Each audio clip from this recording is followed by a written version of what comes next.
పెరిగిన ధరతో బంగారం వైపు చూడడమే మానేశాడు సామాన్యుడు. అలాగని ఉన్న బంగారాన్ని అమ్ముకునే ధైర్యం చేయడం లేదు. అప్పుడప్పుడు బ్యాంకులో తాకట్టు పెట్టి ఆర్థిక అవసరాలు తీర్చుకుంటున్న పరిస్థితి.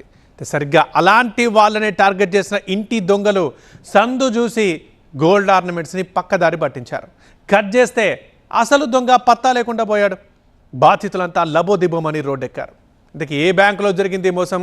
మొత్తం ఎన్ని కిలోల బంగారం గోల్మాలైంది?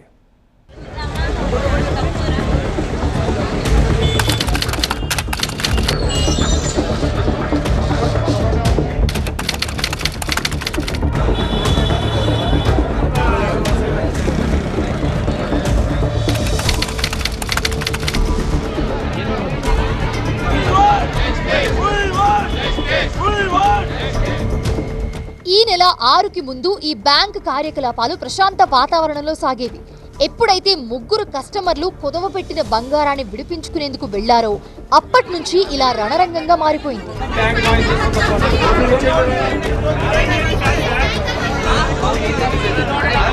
బయట పెడితే బయట దొంగలు దొబ్బేస్తారని తీసుకెళ్లి బ్యాంకులో పెట్టుకున్న పాపానికి నాకు ఈ కర్మ కాలిపోయింది. మేమేమో పూర్తిగా కూడబెట్టుకొని బ్యాంకుల్లో గోల్డ్ పెడితే వీళ్ళు డబ్బు దొబ్బెత్తే నోరు మూసుకుని కూర్చోవాలి అక్కడ. ఇది మ్యాటర్. కుదవపెట్టిన బంగారం అంతా కనిపించకుండా పోయింది. అంతకు ముందు నుంచే గోల్డ్ అప్రైజర్ రాజు డ్యూటీకి రావడం మానేశాడు. ఇంకేం, కస్టమర్ల అనుమానం అంతకంతకు పెరిగింది. ఈ విషయం రోజుల వ్యవధిలోనే పట్టణమంతా పాకింది.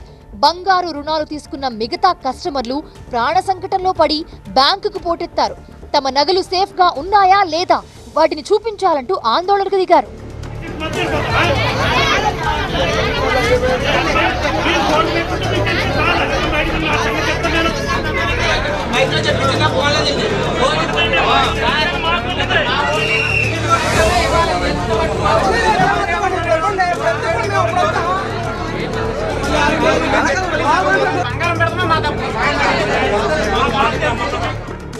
కస్టమర్లు క్యూ కట్టడంతో బ్యాంక్ అధికారులు టోకెన్ సిస్టమ్ పెట్టారు.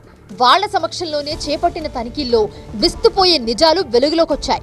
2756 రుణ ఖాతాలను పరిశీలించగా 139 మంది కస్టమర్లకు చెందిన 4.399 కిలోల బంగారు ఆభరణాలు మాయమైనట్టు అధికారులు నిర్ధారించారు. మాయమైన బంగారం విలువ బహిరంగ మార్కెట్లో 6 కోట్లకు పైగానే ఉంటుందని అంచనా వేశారు.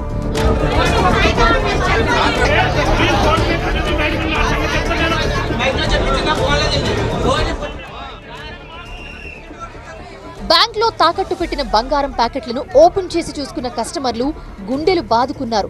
భద్రంగా దాచిన ప్యాకెట్లలో పనికిరాని వస్తువులేంటని ఆశ్చర్యపోయారు. నకిలీ గోల్డ్ ఆర్నమెంట్స్, స్టేషనరీ పిన్నులు, రబ్బర్లు, శుద్ధ ముక్కలు, ఇత్తడి వస్తువులు చూసి తలలు పట్టుకున్నారంతా. కష్టపడి కూడబెట్టుకున్న సొమ్ములు మాయం కావడమేంటని నిలదీశారంతా. మార్చి నెలలో ఇంకేముంది, నీ బంగారం పోతుందమ్మా, డబ్బులు కట్టాలమ్మా, కట్టు అని పీకేస్తే మార్చి నెలలో వెళ్ళి కట్టొచ్చానండి. కట్టొచ్చాక నేను ఆ రోజు ఎంత బతులాడానో నా వస్తువులు ఒకసారి చూపించమన్నా అతను చూపించలేదండి. నాకు ఫోన్లో చూసి సడన్గా వెళ్ళి చూస్తే అక్కడ నేను పెట్టిన 8 కాసుల్లో అసలు ఏమీ లేవు. ఉత్తు కవర్ పెట్టి దాంట్లో ఎంత చుట్టి ఆ చుట్టు మట్టికి పెట్టాడు, అంత చుట్టు అంతే. ఆ కవర్లో నా వస్తువులు 2 లేవు. మా ఆయన గారు వికలాంగుడు, మేమేదో కష్టపడి చేసుకున్న వస్తువులు అయ్యి. మీకు 1,00,000 రూపాయలు రుణమాఫీ పడుతుంది, మీరు అప్పుడు కట్టుకుందరు, కానీ రుణమాఫీ పట్టేటప్పుడు మీరు ఎందుకు కట్టుకుంటున్నారన్నారు. మేము డబ్బులుండి కడతామన్నా సరే మమ్మల్ని కట్టనివ్వకుండా మభ్యపెట్టి మాయ చేసి మా బంగారాన్ని కాజేశారండి. మాకు తగు న్యాయం చేయవలసిందిగా కోరుతున్నాం. ఈ స్కామ్ లో పాత్రదారులు పక్కా ప్రణాళికతో వ్యవహరించారు. ఎక్కువ బంగారం కుదవపెట్టి తక్కువ మొత్తంలో రుణం తీసుకున్న వాళ్లను టార్గెట్ చేశారు. వాళ్లకి తెలియకుండానే రెన్యువల్ చేసి లోపలున్న బంగారాన్ని కాజేశారు. గోల్మాల్లో అప్రైజర్ రాజు మాత్రమే కాదు, ఇంకా చాలా మంది సిబ్బంది పాత్ర ఉంటుందని ఆరోపించారు కస్టమర్లు. మాకు కావాల్సింది మా బంగారం ప్లేస్, మాకు బంగారమే కావాలి, డబ్బులు కాదు. చేయించుకున్న తరుగు మధ్యలో ఎవడెత్తాడండి? ఇప్పుడు నేను రేపు పొద్దున్న కట్టేద్దారని వెళ్ళాను, ఇంకో డబ్బులు ఉన్నాయి, మిగతా రిలీజ్ చేయించుకుంటా వెళ్ళా.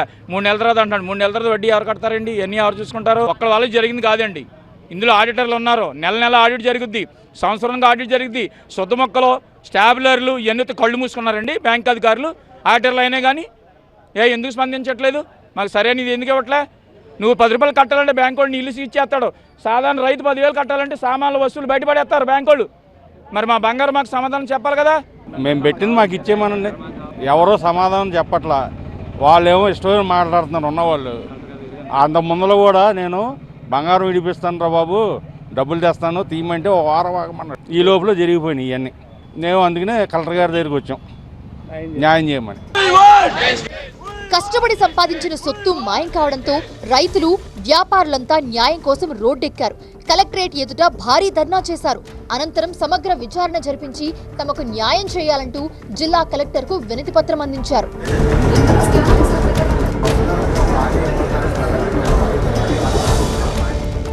బాధితుల ఆందోళనతో దిగొచ్చిన బ్యాంక్ ఆఫ్ బరోడా అందరికీ న్యాయం చేస్తామని ప్రకటన విడుదల చేసింది. కస్టమర్ల సంతృప్తి మేరకు నష్టపరిహారం ఇచ్చేందుకు కట్టుబడి ఉన్నామని స్పష్టం చేసింది.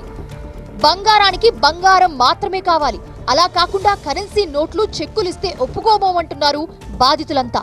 మరోవైపు అప్రైజర్ రాజు ఇంకా అజ్ఞాతంలోనే ఉన్నాడు.